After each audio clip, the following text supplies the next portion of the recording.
और ये बात सही कही आबिद भाई ने कि कई ऐसे क्षेत्र थे जहां हम लोग पहुंच भी नहीं पाए। एक लोकसभा के अंदर सोचिए कितनी लंबी दूरी हो जाती है, तो संभव नहीं हो पा रहा था। 40 दिन 45 दिन का चुनाव था, लेकिन हमें खुशी है कि जब वोट पड़े उसके बाद जब रिजल्ट आया, परिणाम आया, तो इस तरफ से जो जीत, जो सांसद 37 से और कहीं ज्यादा हो गए। 8-10 सांसद तो बेईमानी से भारतीय जनता पार्टी ने हराया। आपने देखा होगा अलीगढ़ में। बदायूं से समाजवादी पार्टी के सांसद आदित्य यादव ने सोमवार को पीडीए पंचायत में केंद्र सरकार पर गंभीर आरोप लगाए हैं। उन्होंने कहा कि भाजपा बाबा साहेब अम्बेडकर द्वारा निर्मित संविधान को समाप्त करना चाहती है। सांसद ने कहा कि लोकसभा में जब सरकार के उच्च पदों पर बैठे मंत्री संविधान निर्माता बाबा साहेब पर अपमान करते हैं तो बड़ी पीड़ा होती है। उन्होंने सरकार की नीतियों पर भी सवाल उठाए और कहा कि बड़ी बड़ी सरकारी संस्थाओं का निजीकरण किया जा रहा है। एयर इंडिया जैसी विमानन कंपनी और हवाई अड्डे निजी कंपनियों को सौंप दिए गए हैं। कार्यक्रम से पहले सदर विधानसभा क्षेत्र के विभिन्न गांवों में पौगौटिया, गिरधरपुर, औरंगाबाद का माफी, ब्योर, शेरमई, विजय नंगला और रसूलपुर में सपा कार्यकर्ताओं ने सांसद का स्वागत किया।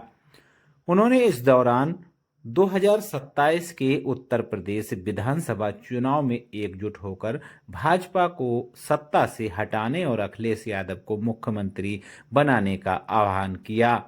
कार्यक्रम में पूर्व विधायक आबिद रजा, विधानसभा अध्यक्ष ओमवीर समेत कई सपा के वरिष्ठ नेता मौजूद रहे।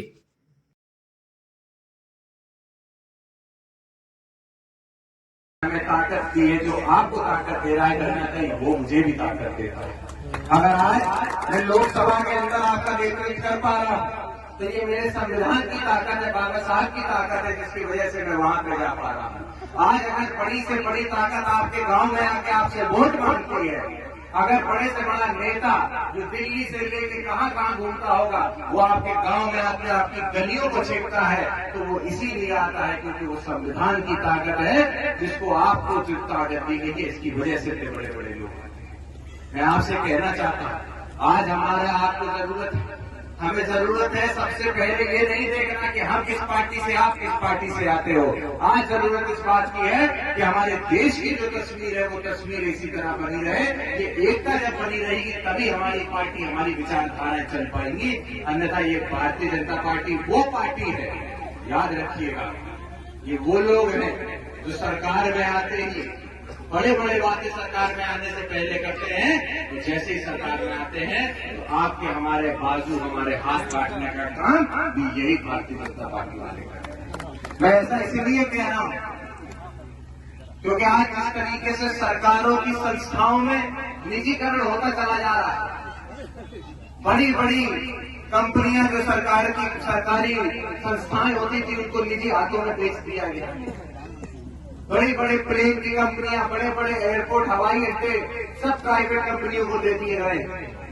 याद रखिएगा, अगर सरकार की सरकारी संस्थाएं जिंदा रहेंगी तो आपका हमारा आरक्षण, आपकी हमारे को जो उम्मीद है रोजगार की, वो रोजगार की उम्मीद जिंदा रहेगी। अगर निजीकरण के हाथों में ये देश चला गया तो हमारे यहाँ के रोजगार की कोई उम्मीद नहीं बचेगी। इस बात को याद रखिए। और इस लड़ाई में हम सब एक साथ थे।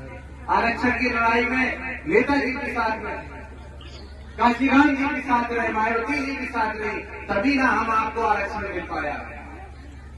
तो आज जरूरत है कि हमें अपने छोटे मतभेद खत्म करके जो बड़ा लक्ष्य है, जो एकता है, जो संप्रभुता है हमारे देश की, उसको हमें जागरूक करके रखना है। और वो तभी हो पाएगा जब हम जैसे समाज के लोग जो पिछड़े हुए हैं उनको हम आगे लेकर आएंगे। चाहे यादव समाज क्यों ना, यादव समाज भी बहुत पिछड़ा था, नेताजी आए, नेताजी ने आगे बढ़ाने का प्रयास किया। तभी आगे बढ़ा है। इस बात को हम समझते हैं, इसीलिए हम भी चाहते हैं कि वो समाज जो किसी वजह से पीछे रह गए हो, उनका हाथ पकड़ के हम भी उनको आगे ला सके और हमारे भाई बहनों को रोजगार दे सके हम लोग। और याद करिए, जब समाजवादी सरकार रही तो इतनी सारी योजनाएं हम लोगों ने चलाई, उसमें किसी में भी जाति धर्म के आधार पर बंटवारा नहीं होता।